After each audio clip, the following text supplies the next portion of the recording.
views expressed on this program are those of the hosts, guests, and callers, and are not necessarily those of this station, its management, or other advertisers.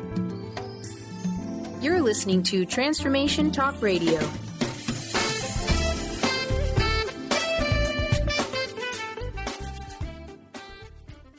Moms, are you ready to become enlightened, empowered, and stress-free? Well, get ready because you are about to tune into Vibrant, Powerful Moms, helping everyday women create an extraordinary life with Debbie Pokornik. Each week, Debbie discusses topics to help you become self-aware, inspired, and on track to create the life you crave. It's time to stop settling and start thriving. And it all begins now on Transformation Talk Radio.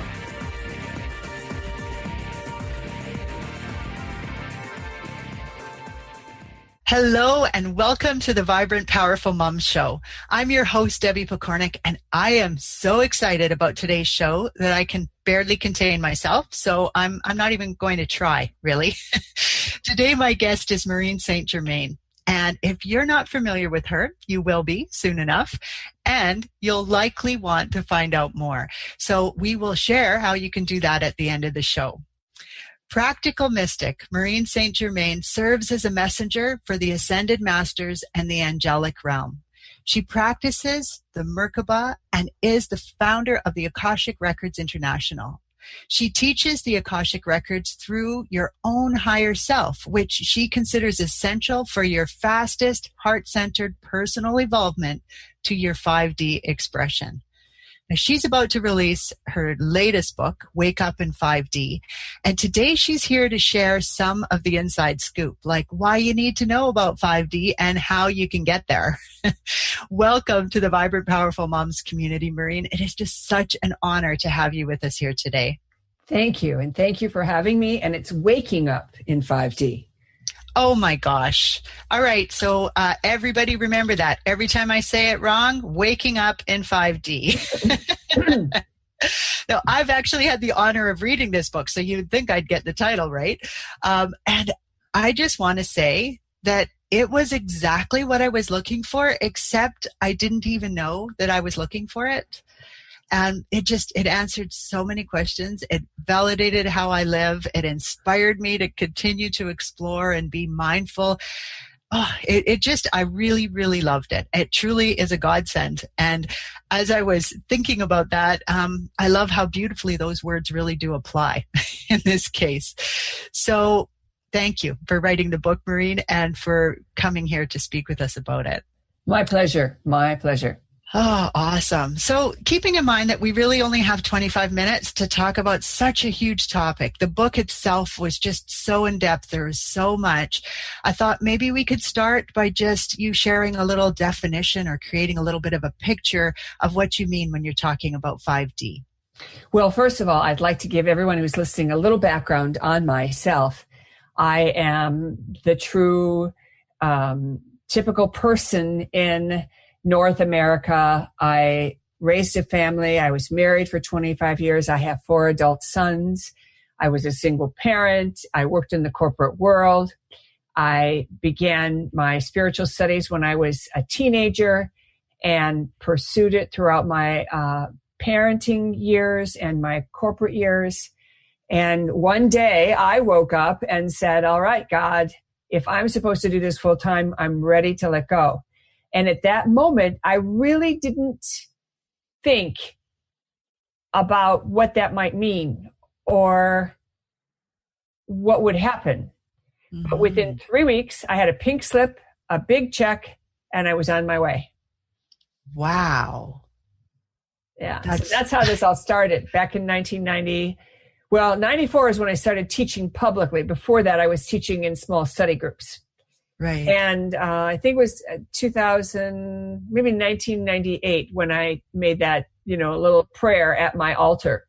And I will say to all of you, if you don't have any place special that you go to pray, you might consider creating that, even if it's in your bedroom because you live in a studio apartment. I actually lived in a studio apartment in New York City for 3 years when I first moved there because that's the largest space I could manage. And that was the exact same rent that I had paid in Wisconsin when I had a house with, 1,500 square feet.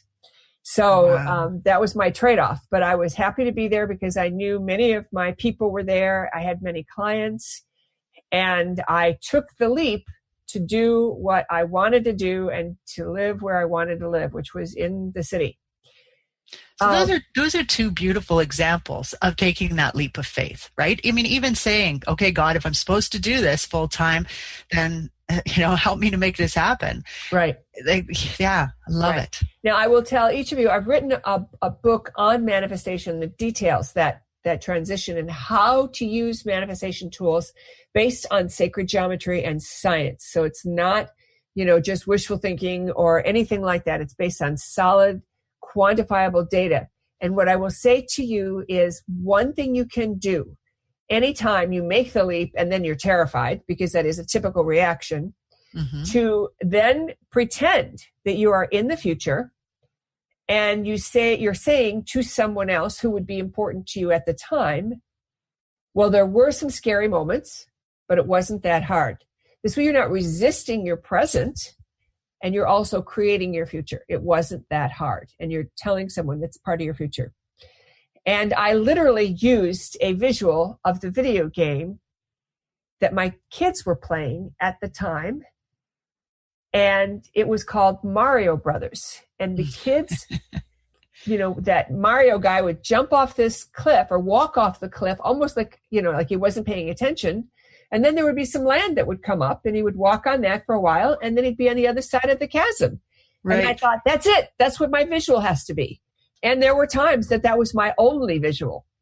So when you're thinking about, I can't think of something, go to Mario Brothers. Everybody has it, right? Yes, that's funny. And I can picture it perfectly. The mushroom coming or whatever. Yeah, and one time when I said one of my boys, when I told him what I had done, and he was, older at the time, he said with great, what's the word? Almost like judgment, Mom, that's only if you're good. I thought, well, that's all I knew. This is the way you guys play it. It's true. So anyway, the book, Waking Up in 5D, came to me in a dream, the title. And that's when I realized that we were all waking up in 5D some of the time. And that every one of us could take the few times that we were in 5D and transform it into all the time. And that's what the book's about. It's, first of all, teaching people that it's not just one single moment. Now, I do believe that there could be a defining moment where enough people in the world become 5D that everything shifts almost like a teeter-totter. Mm-hmm. But in the meantime, each of us in our own personal worlds are going into 5D regularly, whether we know it or not. Right. That piece was huge for me because I really wasn't sure, okay, so where is this 5D and how do I get there? And when I get there, what happens to all my loved ones if they're not ready to come there? And I found that very confusing. And I loved, as I read that in the book, I thought, oh my gosh, I'm going there now. I'm, coming back and forth, but this is not a totally new thing to me. Uh-huh. So, yeah, it's a big one. And then this thing about loved one is very important because we all care about our families.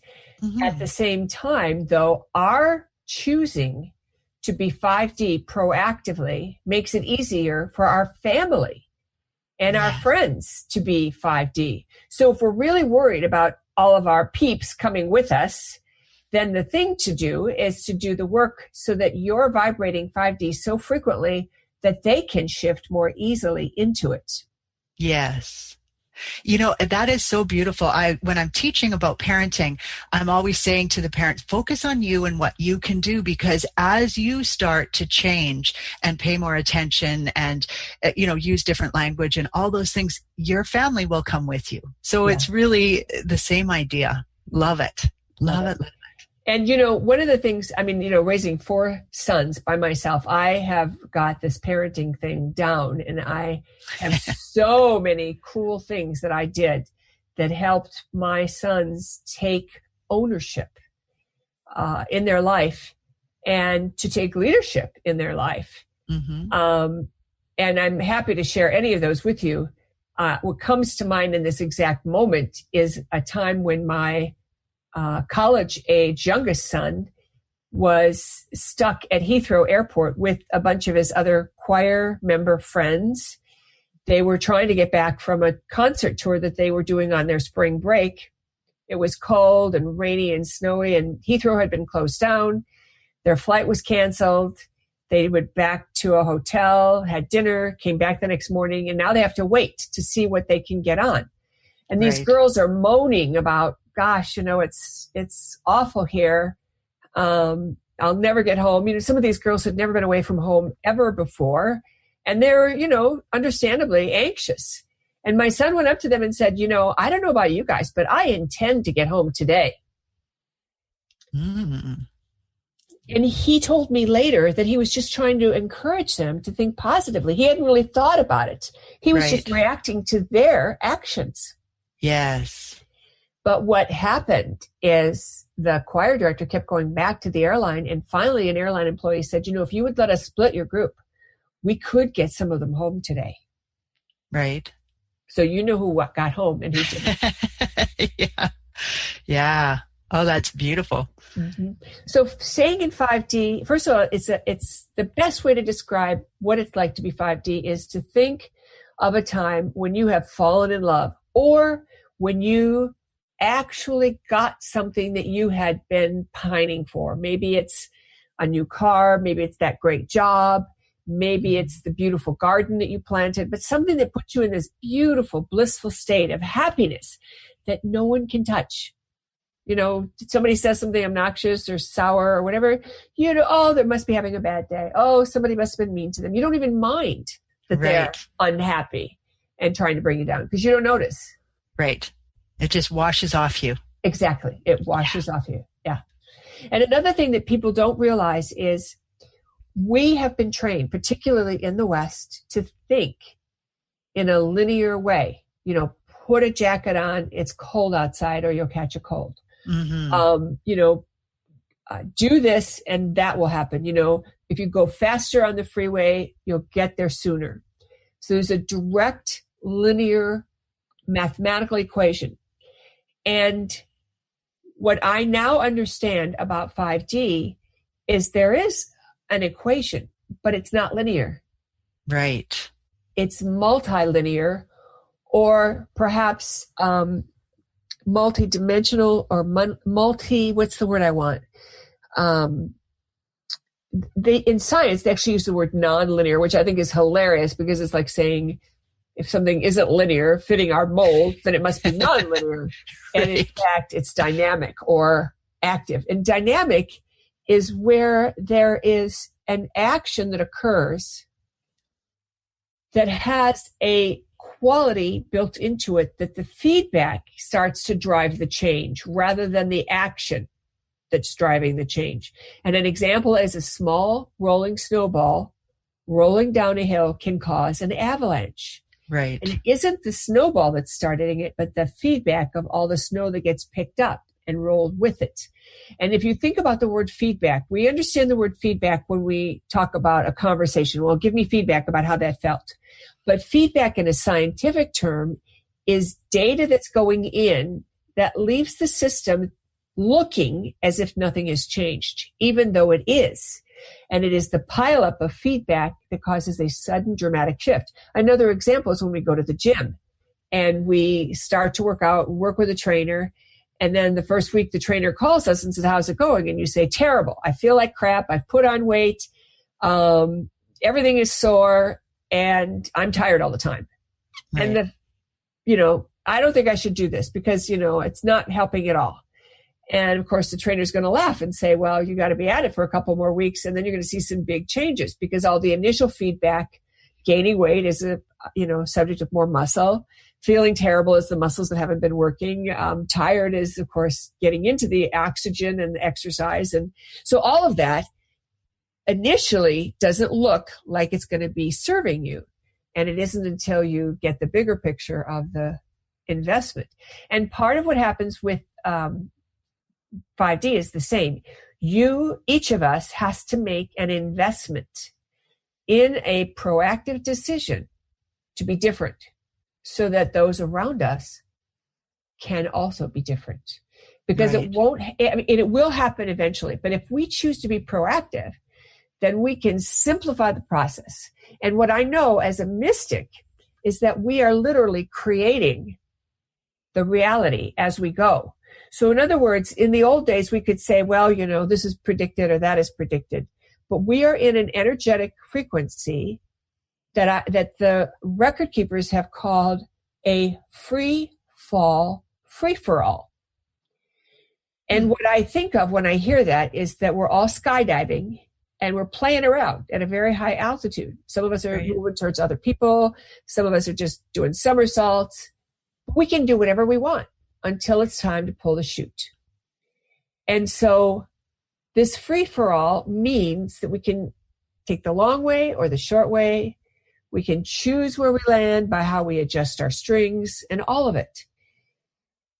But it isn't possible if we don't know, because we're swimming in the dark then, or we're flying in the dark, and we don't know how close the land is. I could see a person in the fetal position in fear. Right. What the whole time is going on? Yeah, exactly. Yeah. That's well said. Oh my gosh. Yeah, I can see that for sure. So let's just take a moment here though, because I'm sure that curious minds or inquiring minds want to know. We're talking about the fact that we're in 3D, we're able to get to 5D, the two of them were going back and forth, but what happened to 4? Fourth dimension is a portal or a nexus. So I like to have people think of an airport or Grand Central Station. If you've ever been in New York, it's this big pile of chaos. It is where our emotions are broadcast from. And it is a place of high emotion.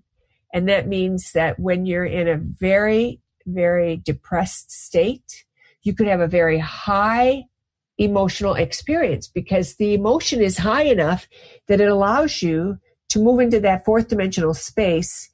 And suddenly fifth dimension, or that, you know, that breakthrough, that bliss point, is much more available because the emotion has pushed us through our concrete 3D version of the reality.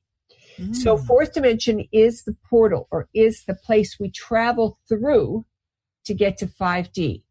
And you never would go to the airport to spend the night. You might get stuck there, but you wouldn't do it on purpose. Right. But could it be said then that quite a few people are getting stuck in 4D?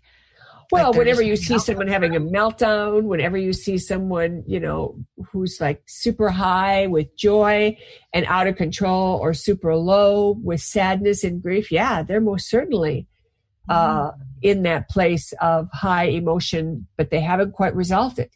It's because what happens is even the joy that you take to get into 5D, it creates in you a place of balance, centeredness, and connection. And that sense of connection is so powerful that who you are becomes unshakable. There's no question about who you are, because you're so connected to God. Your identity is a fait accompli. It's already unknown, and it's so strong in your own consciousness that it's not questionable. It's like, you know, when you meet a family of people and you look at the whole family, the mom and the dad and their kids, and you think to yourself, they all carry the same physical trait. So even if you met one of the kids without the parents, you would look at that kid and go, I know what family he belongs to. Mm-hmm. And so there's a quality in 5D that is unshakable. You know you belong to God, and God belongs to you. So that sense is so strong that nothing really gets to you the way it used to. Mm-hmm. And it's not like you don't care, but you don't care in a way that causes you to be fearful. You don't drop into that fear response. And by the way, there's a lot of fear that is being broadcast towards us to cause us to move into more fear. And, you know, it's very interesting to me. I'm always intrigued by the people who are attracted to fearful movies, you know, the horror movies and things like that. I don't quite get that myself. Right. Me neither. But I think it's the adrenaline rush of knowing that it's not real and that you get scared, but then you can walk away from it. I guess. I don't know. But what I do know is that when it does feel real, it causes you to create an energy that can be consumed by beings that you don't want them to do that. So I tease people and say, don't feed any alligators, let that stuff go. Yes. That's very interesting to think about, because I've never enjoyed scary movies, or even movies that have people acting a role that is just a little too close to human but not human. And then I have them revisit me in my dreams, which is why I don't like it. It's like, I don't need that in my life. And I will tell you, I have the same problem. And that stuff like circulates in my aura for anywhere from 2 weeks to 3 weeks. And one of the ways a person can antidote that, let's say, you're at someone's house or even your own house and the news comes on and it's something, that you just would find horrible. You can quickly cover your chakras. And the way you do that is you take your hand, palm down at the top of your head, but, a few inches above your head. And then you just drop your hand in front of your face, down the front of your body, all the way past the groin. And what that does is it closes the chakras. And imagine, like, if you were closing someone's eyes, you would lightly be touching their eyelids and gently closing. And that's all you're doing. And your chakras will reopen. There's no problem there. Right. But the idea is, if you close your chakras when you are confronted right away, then it won't visit you in your dreams. And that energy won't circulate in your field. Love it. I actually read that in your book. And while I was watching a show just that very evening, it wasn't a scary show, but the young girl was very upset and she was screaming at her brother. And it bothered me. The energy was bothering me. So I right away thought of that from the book, and I closed my chakras down. And I thought, this is beautiful, because then I was able to just watch it objectively, which is what I can usually do. But for whatever reason, maybe it was just the resonance, something about it really was touching me. And so I loved it. I used it and it worked beautifully. Fantastic. I'm really happy that it worked. Yeah, of course it works. Well, I know, but it's still so wonderful to have these simple little tricks. You talk about creating the, I might be saying this wrong, Faraday yes, cage? The Faraday cage. Yes. Over your bed. And that too, I thought, well, that's really a great thing. And I'm going to keep that in mind. And I have tried to do it once or twice, but I seem to forget all the time. I made a little poster for myself and put it on my nightstand. So it's like from a magazine, a ad for bedding, and then next to it I have what I'm supposed to say, and so that's a reminder. As I open my bed, I look at that, I go, oh, I have to say that prayer, because it is easy to forget. I agree. Yes. Well, absolutely. And, I come into the room, it's already dark. My husband goes to bed before I do. But, I usually think if I forget to do something, I don't need to do it. And sure enough, those nights I haven't had, big problems with nightmares or anything. Now, we are out of time. How this happens, I don't know. I could talk to you for another hour, 2, 3, I'm sure. We didn't even get into anything about karma or guardians or dragons or serendipities or anything, or even stretching time. That was one of the things. So there is so much in your book. And so what I want to say to the listeners is, you really want to get this book. If you're intrigued at all, it's Waking Up in 5D. Maureen St. Germain is the author, and you don't want to miss it, because it really answers so many questions and provides so much for all of us. And it is available to buy now. And you can go to my website. I always have wonderful freebies, and the book also comes with some amazing, wonderful full-length meditations and other pieces that you will be able to download once you get the book. Awesome. So the links for that will be on my blog that accompanies this podcast, and also on Transformation Talk Radio on my profile page. So you can pick those up. And, Maureen, thank you so much. Thank you so much for your time. There's so much that I want to say, and yet I know we are right out of time. So I just would like to thank you and thank our listeners, because I really hope they loved this episode as much as I did. There's so much more that we could share with them. And so with much respect for you and the journey you are on, this is Debbie Pokornik and her incredible guest, Maureen St. Germain, wishing you a vibrant and powerful day. You've been listening to Vibrant, Powerful Moms with host Debbie Pokornik. If you've enjoyed this show, please give us a shout out and leave us a positive review. To find out more about Debbie and her sisterhood of Vibrant, Powerful Moms, visit empoweringenergy.com. That's empowering with letters NRG.com. This is Debbie Pokornik with a moment for standing in your power. It's quite possible when you're listening to a show like mine that you might be wondering, how can you tell me that I'm perfect and provide me information on personal development all at the same time? It raises a really great question, and one that I really would love to address. Often when people think that something is perfect, they think that changing it would be wrong. This way of thinking can trap them into seeing life as stagnant, rather than the dynamic process that it actually is. So let me clarify what I mean by perfect. A newborn child is perfect from the moment she is born. There might be things about her that you would like her to grow out of, like maybe her sleeping habits or making strange to her father. However, you recognize that these aren't deficiencies, they're just preferences, areas that you'd like her to grow in. As a child grows, she remains perfect. Her silly moments, her tantrums, even her ability to push your buttons might not make her fun to be around at times, but these traits are a piece of who she is. They do not make her any less perfect. At the same time, as you recognize this, you also acknowledge that unless something's getting in the way of the child's development, she's going to grow physically, mentally, emotionally, and spiritually. In other words, this child is expected to grow and to change, but she isn't any less perfect now. This assumption simply suggests that growing and the change that comes with it is what life's all about.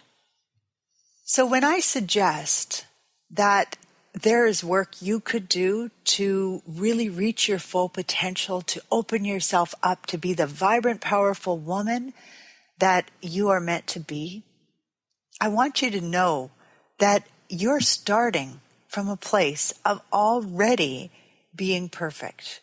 You are not broken. You're not missing anything. There aren't pieces that need to be fixed. This is simply part of how we grow. And when you follow your own intuition, your own desire to learn things, and are led to personal development programs, that just shows that you're tuned in to what you really need to evolve as a human. So continue on being the perfect person that you already are, and do it with freedom to grow in whatever direction you want to grow.